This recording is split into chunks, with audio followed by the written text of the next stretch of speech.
સુરતમાં ભારતીય જનતા પાર્ટીના નેતાની હત્યા મામલે પોલીસની સૌથી મોટી પ્રતિક્રિયા જે છે તે સામે આવી છે। રાતના 12:30 વાગે આજુબાજુ જે મરણ જનાર છે જય દલાલ એ તેના મિત્રો સાથે રોડ નંબર 6 જે છે ભંગારની દુકાન ત્યાં ઊભા હતા અને તે વખતે ત્રણ ઈસમો ટુ વ્હીલ ઉપર આવે છે અને જે મરણ જનાર છે જય નગીનભાઈ દલાલ એમને ચપ્પુના ઘા મારે છે। હત્યાનું મૂળ કારણ અત્યારે એવું પ્રાથમિક જણાઈ આવેલ છે કે અગાઉ 3 મહિના અગાઉ આરોપી અને મરણ જનાર વચ્ચે ઝઘડો થયેલો। આખો વિડીયો જોતા પહેલા હજુ પણ અમારી ચેનલને સબસ્ક્રાઇબ નથી કરી તો YouTube પર સબસ્ક્રાઇબ કરો અને Facebook અને Instagram પર ફોલો કરો।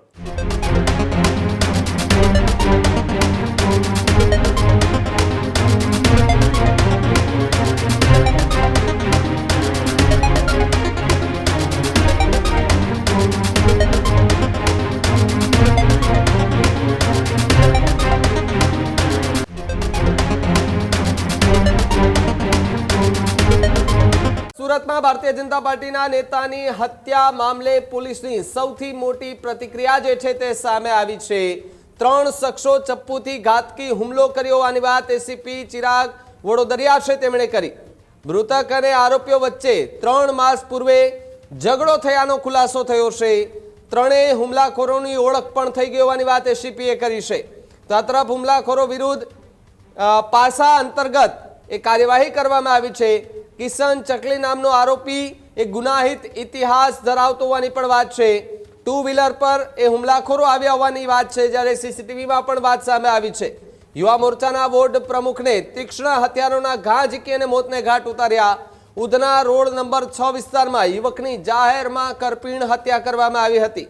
જય દલાલ નામના યુવકનું સારવાર દરમિયાન મોત થતા સુરતભરમાં જે છે એ ચકચાર મચી જવા પામી છે। ત્યારે ઉધના રોડ નંબર 6 આવેલો છે તે જ વિસ્તારમાં મોડી રાત્રે હત્યાનો બનાવ બન્યો, જે બાદ જે મૃતક છે તેની ઓળખ કરવામાં આવતા તે ભારતીય જનતા પાર્ટી સાથે જોડાયેલો ચહેરો હોવાની વાત સામે આવી છે। એટલે કે જે મૃતક છે તેઓ યુવા મોરચાના વોર્ડ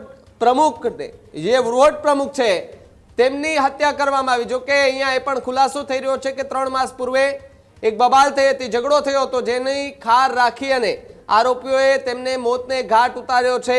એકલો જોઈને જે 2 આરોપીઓ આવ્યા હતા, 2 થી 3 આરોપીઓ, તેમણે ચપ્પુના ઘા ઝીકી અને તેમને મોતને ઘાટ ઉતાર્યાનો પોલીસ તપાસમાં મોટો ખુલાસો થયો છે।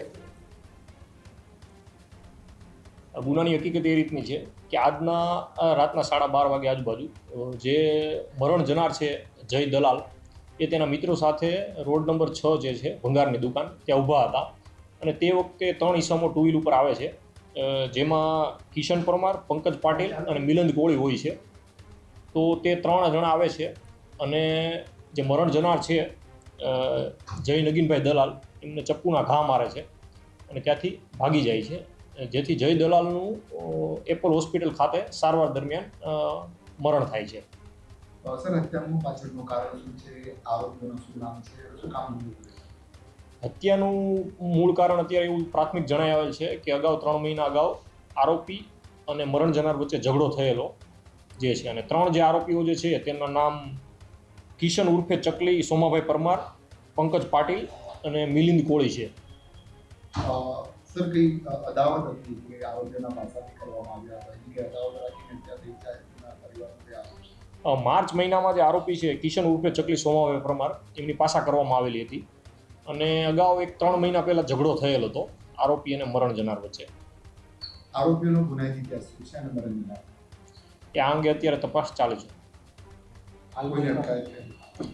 આરોપીઓને પકડવા માટેની તજવીજ ચાલુ છે। આ જ પ્રકારની તમામ અપડેટ જોવા માટે ન્યૂઝરૂમ ગુજરાતને લાઇક, શેર અને સબસ્ક્રાઇબ કરવાનું ભૂલતા નહીં।